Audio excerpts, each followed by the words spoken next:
It's time to accelerate. Hi, I'm your host, Andy Paul.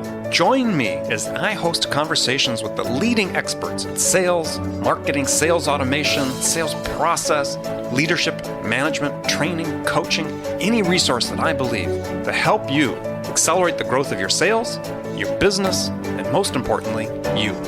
Hello, and welcome to Accelerate. It's another episode of Frontline Friday with my regular, and how many specials do we get today? Special guest. 3 specials. Let's do that. 3 special. Hi, Andy. I like it when I have 3 specials. Yeah, well, you deserve it. So what can I say? Love it. Special. Yeah. So today we're going to do something we did once before, which is we're going to turn the tables, let Bridget be the interviewer, I'll be the interviewee, and answer questions that come across. So what do you have?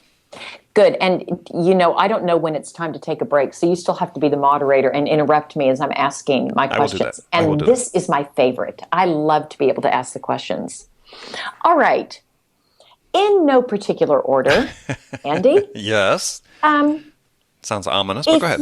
No. If you were to do it all over again, would you choose to be in sales again? Today. Knowing what I know about sales today. Knowing what you know, would you do it again today? Would you choose that?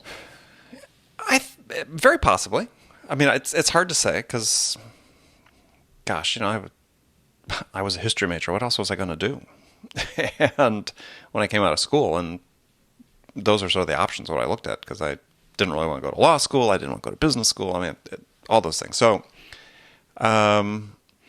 yeah, I know kids today are a little more career-oriented during college than perhaps I was. But I think so, because I look at some of the certainly the technologies and the tools that are available that I think, gosh, if those had been available back when I started in the key bag-carrying stage of my career, life would have been a lot different. I mean, better, more, I wouldn't say more interesting, but, I find it interesting. People talk about, how do we get through the gatekeepers? When I sold, there were actually physical people that were gatekeepers. You'd walk in the door of a building, and there was usually a woman sitting there at the front desk who was the literal gatekeeper, right? So it wasn't, how do we get by this person in a theoretical sense? It was real. It was real. It wasn't virtual. It was real. I know. Remember that. So I think that, I don't know. I mean, could I be on inside sales? I mean, that's something that I have to really contemplate, because, so much of the fun is getting out there and actually mixing it up with the customers. There's some customers that we've talked about in previous episodes that were deliberately challenging. Some customers that were incredibly fun to be around that were never going to buy from you. I mean, I had a couple customers like that weren't really even customers. I mean, they'd bought some things from us, but one guy just, he'd be upset if I didn't come by every 90 days just to talk. And, he rarely bought anything, but he was a lot of fun to spend time with. And I still was making my numbers, so that was okay. But another thing that was really interesting to me, that I really enjoyed about sales, is just the camaraderie, up front. It was the first job out of school. I don't know if you get that in every environment. Not having worked in other environments, I don't know. But it was, we were close as a group. And if not sales, what would you contemplate? And I'm asking that partially because I think your decision tree, which was you graduated with a degree in history, didn't want to go to law school, you ruled some things out. It seems like a fair number of people get into sales not because this is what I want to do, but because these are things I don't want to do. And so they default into it. Yeah, I think knowing what I know now, that if by chance I were smarter, and I mean that just I know, you don't mean that in the book sense. Like, no, I do actually. Okay. So you do. Is that I probably would have gone into like electrical engineering because, at various points in my career, working for as many startups as I have, where the founders were typically really smart people that came out of engineering and were great business people as well. I thought, God, that's a killer combination. Understand the technical forwards and backwards. And I'm pretty good at the technical for a layperson. It's not technically trained, but just that I always sort of admired that combination. And I thought, if I would have done it again, I'd probably engineering if I was smart enough, which I'm not sure I Well, am. and is it like smart enough or forward thinking enough? One of my sons, he graduated with a degree a couple of years ago in economics and worked for almost a year doing marketing. And marketing, as you know, is highly analytical, Mm-hmm. and he didn't love it. And he went he went to SF Dev Boot Camp, which is a code academy in San Francisco, to learn to program and Mm-hmm. learn some of the new agile software development languages, and is now a developer in San Francisco, a programmer, and loves it. It's different than, like, he didn't have an interest in computer science in school, in college, and actually it's really a 12 to 16 week course, was great for him and to help him discover something that he wasn't really exposed to in school. And it was very practical. I think he got out and saw, wow, this is what my opportunities as an economics major, and they're not ones that I really want to do. And so here's where he ended up. And I just thought his path was interesting, and how many sort of end up in sales. He didn't want to go into sales, Mm-hmm. but I thought very interesting that he ended up going the technical route, and that ended up being just kind of how he found his thing that he really loves. Well, and I'll go back to the point I made before, and I talk about this in zero time selling, and every time I get a chance when I speak in public and so on, is that the future belongs to people with specialized knowledge, and including in sales. I mean, there's a lot of debate. I'm sure people listening to this probably disagree, but the future belongs more to people with specialized knowledge than to the generalists. I was a generalist, coming out of school, and worked in highly technical fields for the bulk of my career before starting my own company. Very technical fields. And I said, I was good for a layperson, but there's a limit to what I knew. And still, to some degree, really relied on people with much deeper expertise than myself to help win deals. And so if you can bring that to the table yourself, and again, multiple examples I've seen in my career of people that, twin threats like that, you're going to be better off going forward. You're going to be the person that's going to be able to really add value to the customer conversation to a level of depth that most people in sales won't be able to. And as we continue to focus on becoming more and more customer-centric and more consultative in sort of the complex enterprise sale, that's your advantage. So if I were to do it again, I'd mix that technical with the business background. But what if you're a generalist? It's funny that you say that, because who was I was talking to somebody this morning that I feel like I'm a generalist. They said that. Is it well, I feel like I am me, Bridget. Yeah, well, is there any hope for me if I were to go back and do something different, or is it like, gosh, wow, no? I think it's harder. Yeah. And I know for myself as a hiring manager, when I've worked for clients, I've had my own company for 16 years now, and done the fractional VP. The first 10 years in the business, did that pretty exclusively.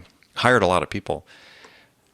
If you didn't have that extra edge, I probably wasn't going to hire you.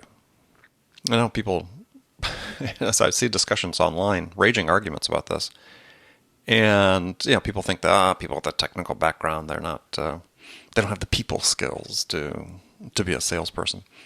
And I can teach you the people skills. What I can't teach you is I can't teach you the technical knowledge that's really going to make a difference for the prospect. And I talk about this in Zero Time Selling. I've, again, maybe shared this on the show, is, one client I refer to selling a very technical product, and their number one guy was just killing it. An inside sales account exec, just killing it, was pathologically shy. I mean, I worked with that company for 4 years, off and on for 4 years, on various assignments. And even at the fourth year, walk by him in the hallway, he couldn't bring himself to say hi to me. Andy, you know what's so interesting about that is my first sales manager told me the opposite. He said, I can't teach people skills, but I can teach you anything you need to know about the product. So he went and looked solely for people that had good, natural, like a high EQ and good social skills and people skills and could read people, because he felt the opposite, that he could teach you anything you needed to know about the product and being technical, but he couldn't teach the people skills. So I think it's interesting, just the two sides of the coin there. Well, I wrote an article titled the one question a customer will never ask you. And I set up the situation like this, and this is based on my own experience, my own beliefs, and what I've seen as most effective, is that in all my years in being in sales and managing teams of people, is I've never once had a customer pick up the phone and call me and say, Andy, really like your product. And I like John, who you sent out here. Seems like a decent guy, but trouble with John is he's just not salesy enough. So if you could send me something that's a little more salesy, we'll give you the business. Well, but I don't think salesy. Well, no, but I mean, it's just people skills and so on. I mean, but I had customers call and say, we got a problem here. We like your sales guy, but he just doesn't know enough about what we're doing. And we just don't feel like we can really relate, or he can relate to what we're doing. And if so you're kind of in trouble in this account. So if you want to save it, either you or somebody else needs to come out and start working it. And so it's more from a technical industry knowledge, industry expertise, product knowledge perspective that I've had feedback from multiple customers over the time that you're just not cutting on this, and you need to be able to help us help you, if you will. But I've never once had a customer call me and say, this guy doesn't have the people skills, or this guy's not salesy enough, or whatever. I haven't had anybody tell me this person doesn't have good people skills. But I will tell you that we won a deal last week, and actually our competitor got the technical win. Mm-hmm. They gave us the deal because one of the things they said was, you guys it's great working with you. Oh, yeah. We like working with you, with your people. We like your team. We like how responsive. We like the interaction. Right. But there was so I can see both sides of the coin. Well, but I don't think those are separate sides. So I think that But I don't think that's necessarily that somebody's technical. Well, no, what you're saying though is what I'm saying is that with all things being equal, okay, and somebody else can have technical knowledge as well as you, but you were winning that deal because you really appealed to the emotional side of the prospect. Right? Your responsiveness speaks to emotional. What's it going to be like? They're projecting based on your responsiveness in pre-sale, what it's going to be like to work with you guys long term. Right. So that's an emotional appeal. And so, and everything is all equal from a technical side, and you have to, you may be able to sort of win on that. You're still going to win at the end of the day based on these, what I call the 1% differences, the tiebreakers that are going to be more emotionally based. And people skills certainly help with that. It's not that you could be totally devoid of people skills. But, I think for somebody starting a career in sales these days is, what's your difference? What's your differentiator? And the same logic applies to you trying to get a job as trying to get a piece of business from a customer. How are you different? And I think the differentiation comes from people that have the deeper level of knowledge, the business acumen, that comes sometimes with this good combination of technology and business smarts that the generalists often don't have. Yeah, that's a fair point. Okay, moving to a slightly different topic. Sure. Women in sales. Yes. There's lots of conversations about women in sales, and I'm a firm believer that it's not a if as long as this is just a topic that's only discussed by women, we'll never make any progress. Like at a conference, when I'm asked to speak about, like on a panel with women in sales, women in leadership, most of the people in the room listening are women. Mm-hmm. And I don't believe we'll ever solve the problem if there's a problem, if the only people who are talking about it are women. So I guess I'm curious from your perspective, do you see this as an issue? And if so, how do you contribute to solving the problem? And you being you, gender you, like. So I'm speaking for the male gender here. Speak for the male. Speak for the male side of the population. Like, how do you think about that? Because I know how we think about it and what we talk about, but I'm curious if it's ever a topic that comes up if there are no women in the room, or I'm just curious. I'd love to just get your input on that. Yeah, well, I think that last question is really interesting, and I think that yeah, it doesn't come up often enough when women aren't in the room. And all the studies, and I've had multiple guests on my show. We've talked specifically about this because this is something I'm passionate about. Is as a hiring manager, it's in your own best self-interest to hire women in sales, because the studies show that on average they're going to perform higher than the men, given the equal opportunity to do so. So why not hire the best people you can at all times? And so yeah, I mean, I don't hear it discussed often enough, but maybe I've also been fortunate enough in some cases where I've worked where people were very open to, and maybe blind to, saying, yeah, we need to hire a man or hire more guys or whatever. Because when I started my career, first job, this was a long time ago. Gosh, by the end of my second year, I remember when I was competing for President's Club, it seemed like it was mostly women that were winning. We had a large cadre of women that joined about the same time as I did. And then, the world, I thought, gosh, this is really great. This is the trend. This is how things are going to happen. And it didn't maintain itself that way. So I think that part of it goes back to, and again, studies show this, and because big insurance companies done a study about incorporating how to get more women into sales, is there's still cultural ways that we describe the work, for instance, that are sort of unconsciously biased toward appealing to men.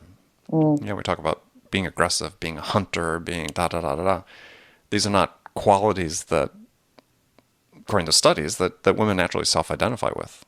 It doesn't mean they're not aggressive. It doesn't mean they're not great closers. It doesn't mean they can't be incredibly effective salespeople.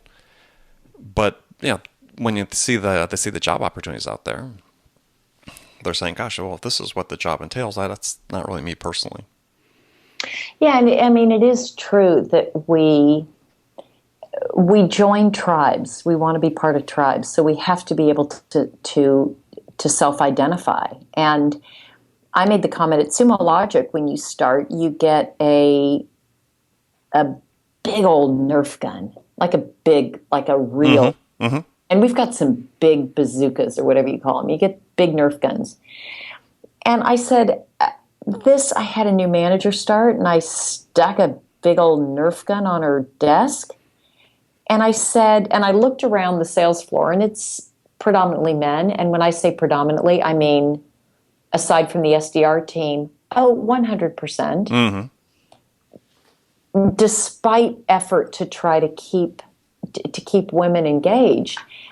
And I said, this is part of the issue, is that when you've got it's, even when I saw it, I didn't have a big reaction on my first day when I saw it. I just thought, irrelevant. And it does beg the question, do I belong here? Do I belong in this role? Is this the right place for me? When that's a really obvious big miss. Well, and I think the key is that we need to change the way we shape the image what sales is, and that's less militaristic, hunting analogies, and more about what it really is, which is service. Yeah. We're serving somebody, and that's going to speak to a broader pool of the population, including men and women, that it's more about service. And if we want to get back to the topic I was talking about before, is I've made a specialty out of bringing engineers into sales, and they've all had that same issue about I'm not a hunter, I'm not aggressive, but they are service oriented.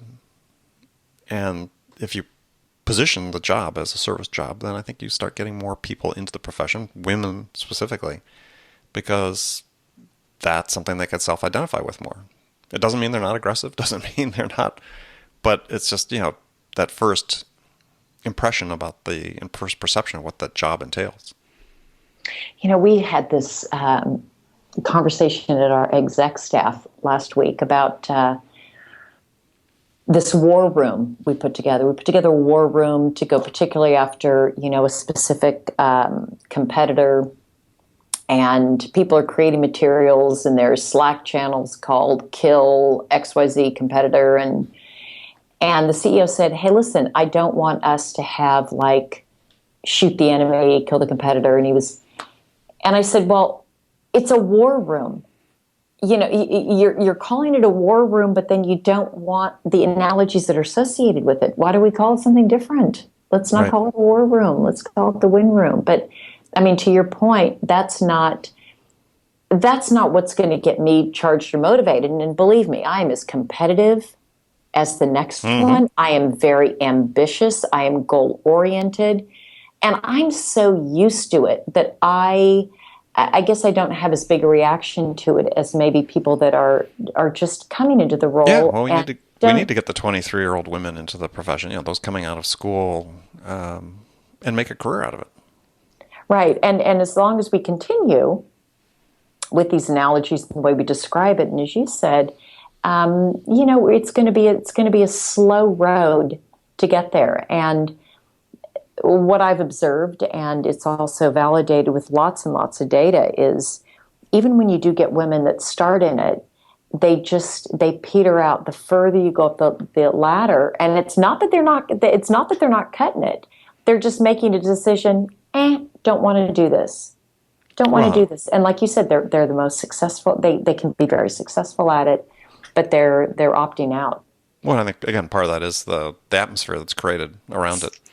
And that, unfortunately, we're running out of time to delve more into it, which we can on another session. But I think that's a really critical thing for sales managers and CEOs and people to be conscious of is does this war room mentality, does that really add to it? I don't think so. I've never seen that it does. It doesn't mean you don't have blitzes or you said win rooms and so on, but it's just sort of mindlessly continuing traditions that have really lost value and have no place anymore in the sales role. So with that, we're going to wrap it up for today. This has been another episode of Frontline Friday. We again appreciate all the listeners for spending the time with us.